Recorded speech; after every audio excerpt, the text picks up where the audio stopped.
Welcome to this week's edition of the Bottom of the Ninth. I'm Alex Cheney. And I'm Patrick Clay. Thanks for tuning in. I'd like to apologize to moms everywhere for this shocking amount of paleness that I'm showing. But hey, it's spring break here. We are in the mood, ready to go. We're 15 minutes away from break, Patrick. Almost. I have 2 papers due tomorrow. I don't, so. Have fun. Following last night's 5-zip blanking of Lamar, the LSU baseball team turns their attention to this weekend's series against the 24th ranked Arkansas Razorbacks. Earlier today, members of the team discussed the heated rivalry and Arkansas's excellent pitching staff. We love the challenge. We know Arkansas has a very good staff. They have for the past few years, and can't wait to get out there and compete against them. And I think we're ready. First thing I always look at is where do we play Arkansas. And I know whether it's going to be home or away because of course we alternate the years that we do that. But it just seems that whoever wins that series always seems to win the SEC. You can catch the first game of the series tomorrow night in Alex Box. First pitch is set for 6:30 p.m. As we profiled on Newsbeat earlier today, Dr. Lauren Scott released the results of his study, The Impact of LSU Athletics. After they went over the numbers, LSU Athletic Director Joe Oliva discussed other issues surrounding the athletic department, including game day traffic and parking. Oliva and System President F. King Alexander voiced their concerns.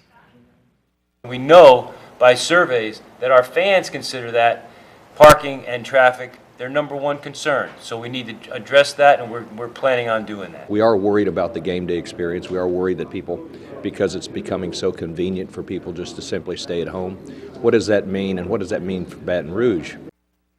You know, Alex, F. King Alexander's concerns with people wanting to stay home and watch the games on their nice HDTV surround sound systems, and instead of getting in all this traffic, it's understandable. Well, I really appreciate F. King Alexander wanting to make a change. You know, the athletic department owes it to the fans to make the game watching experience as good as it can be. How do you think they'll be able to improve that?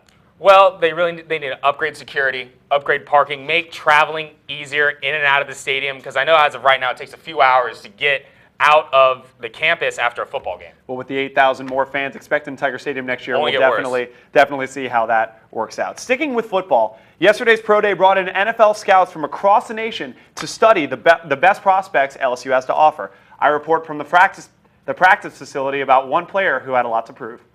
Here at LSU's Pro Day, it was a chance for quarterback Zach Mettenberger to prove to scouts that he's come a long way since tearing his ACL against Arkansas this past season. And the results were impressive. Yeah, that's one of the biggest things I wanted to show. I think just my knee health and mobility was a lot in question.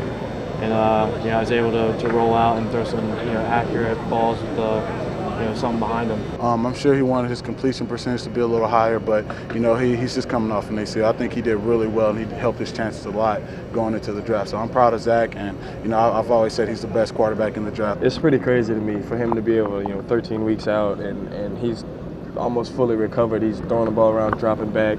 It's just, it's amazing on his part, and it says a lot about his character. We'll see how much Mettenberger actually did impress the scouts when the NFL draft comes around starting Thursday, May 8th. From the practice facility, Patrick Clay, Tiger TV Sports. Mettenberger said after his Pro Day performance, his knee's at about 97% health, but he said he should be fully recovered within the next couple of weeks.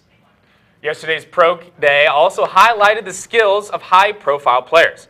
But as Sports Showtime producer Morgan Beard tells us, it was a certain receiver not named Jarvis or Odell that quietly had a big day.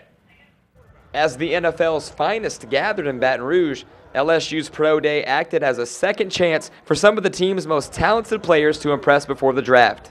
But for others like Kadron Boone, it was their first opportunity to leave a mark. With me not getting invited to the combine, I was treating this as the combine, and I wanted to grab some attention today. With a 40-yard dash time of 4.44 seconds, Boone did just that. Yet the focus still remained on projected high-round NFL draftees in Odell Beckham and Jarvis Landry. And while his two teammates may have had the attention of most scouts and GMs, Boone says he turned the lack of attention into a positive here at the LSU Pro Day. At the end of the day, those two are exceptional guys. Those two are very talented. So, I was just waiting on this day, to show them that, hey, I can do those same things as well, Following a smooth showing in the individual workouts, Boone received a couple of visits from the NFL scouts in attendance. So once I saw them coming up to me saying, great job today, I was like, all right, I did good today. Boone wasn't the only one to take advantage of the opportunity, as fellow wide receiver James Wright ran a 4.52 40, which has Jarvis Landry saying it just may be the beginning for the two unheralded receivers. I think that for those guys, you know, their best years of football is yet to come. You know, maybe we haven't seen it yet, but it's yet to come, and I believe in those guys, and I think they'll have prominent careers in the NFL. At LSU's Pro Day, Morgan Beard, Tiger TV Sports. Heading into Pro Day, receivers Kadron Boone and James Wright were projected to go undrafted. Yet, after yesterday's performance, the two may have played their way into a selection in this May's draft. We'll have more from LSU Spring Sports as KLSU sports reporter Joey Giglio joins the set. The spring break edition of Bottom of the Ninth will be right back. Welcome back to the show. And now we'd like to welcome to the desk KLSU sports reporter Joey Giglio. Joe, thanks so much for coming back. Thank you for having me back. It's a pleasure to be back in the studio. It's always nice to have you. Fellow New Orleanian? Yeah, I can claim it a little bit. Well, all right, Joe, let's get right to it. LSU football held their pro day yesterday, as we spoke about it earlier. We got our first look at Zach Mettenberger after his ACL tear. How do you think he did? I think Mettenberger did pretty well for his draft status in this upcoming May's draft. I think a lot of GMs want to see not so much his throwing capability, but how well he can move coming off of that ACL injury. And I think yesterday he proved that he has recovered at this rate that people have talked about. I heard he listed 97%. I don't know how exact that is. Pretty scientific number right there. Very scientific, coming from a scientific guy. But at the same time, I think that his arm was kind of lacking behind. But like how me and Zan were saying before the show, you know, he's not in the thick of things right now. He's in the off season. He's not going through his same training regimen that he went through this past season. So I think that GMs are very satisfied with his progress with his knee. Of course, Pro Day gave us a look at the leaving Tigers, and the spring game gave us a look at the future of LSU football, and our first look at true freshman quarterback Brandon Harris. Do you think he played well enough to put some pressure on Jennings? Certainly. I think that the future is very, very bright for the Tigers once again. I think that Brandon Harris he's already come in and challenged what everybody thought would be the starter, Anthony Jennings. He played very well in the spring game, and I think that the more time that he gets comfortable being at a university, a lot of people are forgetting that this guy should be, you know, like I said, preparing for high school prom instead of, you know, preparing to take snaps in the spring game for LSU. So I think the more time that he is in the system, he'll grow more comfortable. His relationship with Coach Cam Cameron will improve, also with Coach Miles and with his players as well. So I'm expecting big things from Brandon Jennings. I don't know, prom, spring football, but priorities. Yeah, exactly. Well, speaking of spring, you got any big spring break plans? Yeah, I'm going home, going to French Quarter Fest this weekend.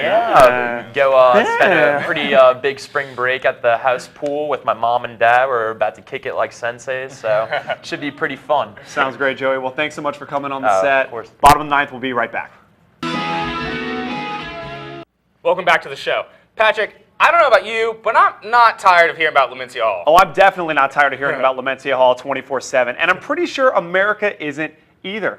ABC.com posted their feature on the LSU gymnast, and doesn't that footage look familiar? Oh my gosh, who could have shot that? Shout out to Monica Resch for getting her footage on Good Morning America. That's pretty awesome. I mean, you know, it's pretty casual. Yeah. We do things. But, you know, Lamentia, she's been such a good sport through all this, and hey, it's benefited the gymnastics. It's benefited us. Right. Hey, you know, it's a great team effort by us, and it's really nice for the department to receive that. Tackle team effort. Well, that's all for our show today. Thank you for tuning in to the Bottom of the Ninth on Tiger TV's Sports Showtime.